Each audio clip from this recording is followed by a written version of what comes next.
Item ಯಾವುದೇ ಇರಲಿ try ಮಾಡಿ ಆಚಿ ಚಿಕನ್ ಮಸಾಲಾ ನೋಡಿ. ಈ ಕೊಲ್ಲಿ ಯುದ್ಧದ ಎಫೆಕ್ಟ್ ಇದೆಯಲ್ಲ, ರಾಜ್ಯದಲ್ಲಿ ತೈಲ ಕೊರತೆ ಮತ್ತು ಪೆಟ್ರೋಲ್ ಡೀಸೆಲ್ಗೂ ಕೂಡ ಕೊರತೆಯನ್ನ ಶುರು ಮಾಡ್ತಾ ಅನ್ನೋ ಪ್ರಶ್ನೆ. ಮತ್ತೆ ಈಗ 3 ಆಯಿಲ್ ಕಂಪನಿಗಳಿಂದ ಸಮರ್ಪಕ ಪೂರೈಕೆ ಆಗ್ತಾ ಇಲ್ವಾ? ಹಾಗಾದ್ರೆ ಕೆಲ ಕಂಪನಿಗಳಿಂದ ಕೃತಕ ಅಭಾವ ಸೃಷ್ಟಿಸಲಾಗ್ತಾ ಇದೆಯಾ? ಅಂದ್ರೆ ಇವ್ರೇ ಅಭಾವವನ್ನು ಸೃಷ್ಟಿ ಮಾಡ್ತಾ ಇದ್ದಾರಾ? ಕೃತಕ ಅಭಾವ ಅಂತಾರೆ ಅದಕ್ಕೆ. ಪ್ಲಾಂಟ್ನಲ್ಲಿ ಟ್ಯಾಂಕರ್ಗಳಲ್ಲಿ ಲೋಡ್ ಆಗ್ತಾ ಇಲ್ವಾ ಪೆಟ್ರೋಲ್ ಇದ್ರೂ ಇಲ್ಲ ಅಂತ ಹೇಳ್ತಾ ಇರೋದು ಯಾಕೆ? ಗ್ರಾಮೀಣ ಪ್ರದೇಶಗಳಿಗೆ ಪೆಟ್ರೋಲ್ ಸರಬರಾಜಿನಲ್ಲಿ ವಿಪರೀತ ಪ್ರಮಾಣದಲ್ಲಿ ವ್ಯತ್ಯಯ ಆಗ್ತಿದೆ. ಗ್ಯಾರಂಟಿ ನ್ಯೂಸ್ಗೆ ಪೆಟ್ರೋಲ್ ಬಂಕ್ ಮಾಲೀಕರು ಮಾಹಿತಿ ಹಂಚಿಕೊಳ್ತಾ ಇದ್ದಾರೆ. ಗ್ರಾಮೀಣ ಪ್ರದೇಶದಲ್ಲಿ ಮುಂಗಡ ಪಾವತಿಸಿದ್ರು ಕೂಡ ಲೋಡ್ ಕೊಡ್ತಾ ಇಲ್ಲ ನಮಗೆ. ಜಿಲ್ಲಾ ಆಯುಕ್ತರನ್ನ ಸಂಪರ್ಕಿಸುವಂತೆ ಡೀಲರ್ ಅಸೋಸಿಯೇಷನ್ ಮನವಿ ಮಾಡುತ್ತೆ ನಮ್ಮ ಹತ್ರ. ರಾಜ್ಯ ಸರ್ಕಾರ ತಕ್ಷಣ ಇದ್ರ ಬಗ್ಗೆ ಮಧ್ಯಪ್ರವೇಶ ಮಾಡಬೇಕು ಅಂತ ಮನವಿ ಮಾಡ್ಕೊಳ್ತಾ ಇದ್ದಾರೆ.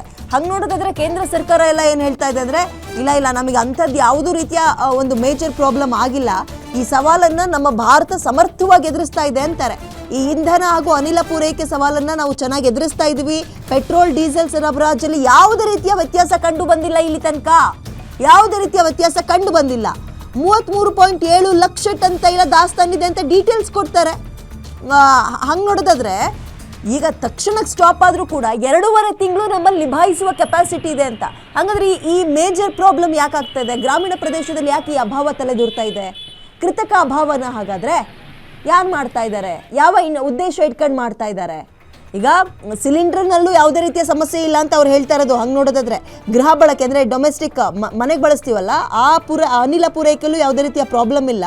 ಬಟ್ ಕಮರ್ಷಿಯಲ್ ಸಿಲಿಂಡರ್ನ ಅಭಾವ ಇದೆ, 50% ಮಾತ್ರ ಸರಬರಾಜು ಮಾಡ್ತಾ ಇರೋದು ಅಂತ ಅದನ್ನು ಒಪ್ಕೊಂಡಿದ್ದಾರೆ. ಆದರೆ ಈ ಪೆಟ್ರೋಲ್ ಮತ್ತು ಡೀಸೆಲ್ ವಿಚಾರದಲ್ಲಿ ಯಾಕೆ ಹಿಂಗಾಗ್ತಾ ಇದೆ? ಓಕೆ, ಮತ್ತಷ್ಟು ಮಾಹಿತಿನ ನನ್ನ ಕಲ್ಲಿಗೆ ಉಲ್ಲಾಸ್ ನೀಡ್ತಾ ಹೋಗ್ತಾರೆ.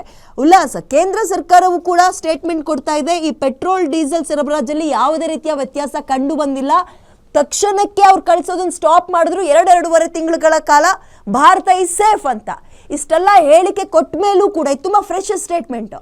ಗ್ರಾಮೀಣ ಭಾಗದಲ್ಲಿ ಈ ಅಭಾವ ಯಾಕೆ ಸೃಷ್ಟಿ ಆಗ್ತಾ ಇದೆ? ಯಾರ್ದಾದ್ರೂ ಇಂಟೆನ್ಷನ್ ಅಂದರೆ ಕೃತಕ ಅಭಾವನ ಅನ್ನೋ ಸಹಜವಾಗಿ ಪ್ರಶ್ನೆ ಕಾಡುತ್ತೆ. ಏನು ಇಂಟೆನ್ಷನ್ ಇರ್ಬೋದು ಹಾಗಾದ್ರೆ ಈ ಪ್ರಾಬ್ಲಮ್ಗೆ? ವಿದ್ಯಾ, ಈಗ ಸದ್ಯದ ಪರಿಸ್ಥಿತಿಗಳನ್ನ ನಾವು ನೋಡ್ತಾ ಹೋಗೋದಾದ್ರೆ ಒಂದಷ್ಟು ಆಯಿಲ್ ಕಂಪನಿಗಳು ಉದ್ದೇಶಪೂರ್ವಕವಾಗಿ ಕೃತಕವಾದಂತಹ ಒಂದು ಅಭಾವವನ್ನು ಸೃಷ್ಟಿಸುವ ಕೆಲಸವನ್ನ ಮಾಡ್ತಿದಾರ ಅನ್ನುವಂತಹ ಒಂದು ಅನುಮಾನ ಮೂಡ್ತಾ ಇದೆ.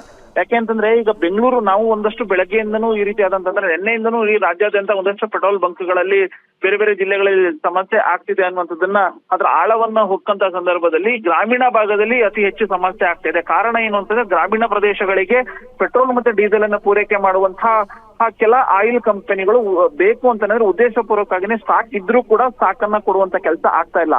ಜೊತೆಗೆ ಈ ಹಿಂದೆ ಒಂದು ಟ್ಯಾಂಕರ್ ಒಂದು ಡೀಲರ್ ಅಂದ್ರೆ ಪ್ಲಾಂಟ್ಗೆ ಹೋಯ್ತು ಅಂದ್ರೆ ಕನಿಷ್ಠ 1 ದಿನಕ್ಕೆ 1 ಲೋಡ್ ಆದ್ರೂ ಅದು ತುಂಬಿಕೊಂಡು ಪೆಟ್ರೋಲ್ ಬಂಕ್ಗಳಿಗೆ ಹೋಗ್ತಾ ಇತ್ತು. ಆದ್ರೆ ಈಗ 2 ದಿನಕ್ಕೆ 1 ಲೋಡ್ ಕೊಡುವಂತ ಕೆಲಸ ಆಗ್ತಾ ಇದೆ ಅಂತೇಳಿ ಮೂಲತಃ ನಾವು ನೋಡ್ತಾ ಹೋಗೋದಾದ್ರೆ ಅಲ್ಲಿ ಪೆಟ್ರೋಲ್ ಅಥವಾ ಡೀಸೆಲ್ ಲಭ್ಯತೆ ಇಲ್ವಾ? ಕೇಂದ್ರ ಸರ್ಕಾರನೇ ಹೇಳ್ತಾ ಇದೆ ಪೆಟ್ರೋಲ್ ಮತ್ತೆ ಡೀಸೆಲ್ ನ ಪೂರೈಕೆಯಲ್ಲಿ ಯಾವುದೇ ರೀತಿಯಾದಂತಹ ವ್ಯತ್ಯಯ ಇಲ್ಲ ಅಂತೇಳಿ. ಕೇಂದ್ರ ಸರ್ಕಾರ ಸ್ಪಷ್ಟಪಡಿಸಿದ್ರು ಕೂಡ ಒಂದಷ್ಟು ಆಯಿಲ್ ಡಿಸ್ಟ್ರಿಬ್ಯೂಟರ್ಗಳು ಈ ರೀತಿಯಾದಂತಹ ಒಂದು ಪೆಟ್ರೋಲ್ ಮತ್ತೆ ಡೀಸೆಲ್ ಇದ್ರೂ ಕೂಡ ಇಲ್ಲ ಅನ್ನುವಂತಹ ಒಂದು ಸಬೂಬನ್ನ ಹೇಳುವಂತ ಕೆಲಸವನ್ನ ಮಾಡ್ತಿದ್ದಾರೆ. ಅಂದ್ರೆ ಆ ಮೂಲಕ ಅವರು ಕೃತಕವಾದಂತಹ ಒಂದು ಅಭಾವವನ್ನ ಸೃಷ್ಟಿ ಮಾಡಿಸುವಂತಹ ಕೆಲಸವನ್ನ ಮಾಡ್ತಿದ್ದಾರೆ ಅನ್ನುವಂತಹ ಒಂದು ಆರೋಪವನ್ನ ಪೆಟ್ರೋಲ್ ಬಂಕ್ ನ ಮಾಲೀಕರು ಮಾಡ್ತಿದ್ದಾರೆ. ಜೊತೆಗೆ ಬೆಂಗಳೂರು ಭಾಗದಲ್ಲಿ ಈ ರೀತಿಯಾದಂತಹ ಸಮಸ್ಯೆ ಆಗೋದಿಲ್ಲ. ಕಾರಣ ಏನಂತಂದ್ರೆ ಇಲ್ಲಿ ಮಾಧ್ಯಮಗಳು ಅತಿ ಹೆಚ್ಚು ಆಕ್ಟಿವ್ ಆಗಿರ್ತವೆ. ಸೊ ಇಲ್ಲಿ ಸಣ್ಣ ಸಮಸ್ಯೆ ಆದ್ರೂ ಕೂಡ ದೊಡ್ಡ ಮಟ್ಟದ ಸುದ್ದಿ ಆಗುತ್ತೆ. ಆದ್ರೆ ಗ್ರಾಮೀಣ ಭಾಗದಲ್ಲಿ ಮಾಧ್ಯಮಗಳ ಅಷ್ಟು ಆಕ್ಟಿವ್ ಆಗಿರೋದಿಲ್ಲ. ಸೊ ಹಳ್ಳಿ ಯಾವುದೋ ಒಂದು ತುಂಬಾ ದೂರ ಇರುವಂತಹ ಒಂದು ಚಿಕ್ಕದಾದಂತಹ ಹಳ್ಳಿಯಲ್ಲಿ ಇರುವಂತಹ ಪೆಟ್ರೋಲ್ ಬಂಕಿಗೆ ಸಮಸ್ಯೆ ಮಾಡಿದ್ರೆ ಅದಷ್ಟು ಎಫೆಕ್ಟ್ ಆಗೋದಿಲ್ಲ ಅನ್ನುವಂತಹ ಒಂದು ಮನಸ್ಥಿತಿಗೆ ಒಂದಷ್ಟು ಆಯಿಲ್ ಕಂಪನಿಗಳು ಬಂದಿದ್ದಾವೆ. ಸೊ ಹಾಗಾಗಿನೇ ಕೃತಕವಾದಂತಹ ಒಂದು ಅಭಾವವನ್ನು ಸೃಷ್ಟಿಸುವಂತ ಕೆಲಸವನ್ನ ಮಾಡ್ತಿದ್ದಾರೆ. ಈ ಕುರಿತಂತೆ ಒಂದಷ್ಟು ಪೆಟ್ರೋಲ್ ಬಂಕ್ ನ ಮಾಲೀಕರು ಸಂಬಂಧಪಟ್ಟ ಜಿಲ್ಲಾಡಳಿತದ ಗಮನಕ್ಕೆ ತರುವಂತ ಕೆಲಸವನ್ನ ಮಾಡಿದ್ದಾರೆ. ಅಂದ್ರೆ ಪೆಟ್ರೋಲ್ ಡೀಸೆಲ್ ಇದ್ರೂ ಕೂಡ ನಮಗೆ ಸಮರ್ಪಕವಾಗಿ ಪೂರೈಕೆ ಮಾಡುವಂತ ಕೆಲಸ ಆಗ್ತಾ ಇಲ್ಲ, ಹೀಗಾಗಿನೇ ನಾವು ನೋ ಸ್ಟಾಕ್ ಬೋರ್ಡ್ ಹಾಕುವಂತ ಕೆಲಸ ಆಗ್ತಿದೆ. ಜೊತೆಗೆ ಪೆಟ್ರೋಲ್ ಬಂಕ್ ನಲ್ಲಿ ಸಾಕಷ್ಟು ಕ್ಯೂ ನಿಲ್ಲಿಕ್ಕೆ ಇದು ಒಂದು ಕಾರಣ ಅನ್ನುವಂತಹ ಒಂದು ಆರೋಪವನ್ನ ಪೆಟ್ರೋಲ್ ಬಂಕ್ ನ ಮಾಲೀಕರು ಮಾಡ್ತಿದ್ದಾರೆ. ವಿದ್ಯಾ, ಥ್ಯಾಂಕ್ ಯು ಡೀಟೇಲ್ಸ್ಗೆ.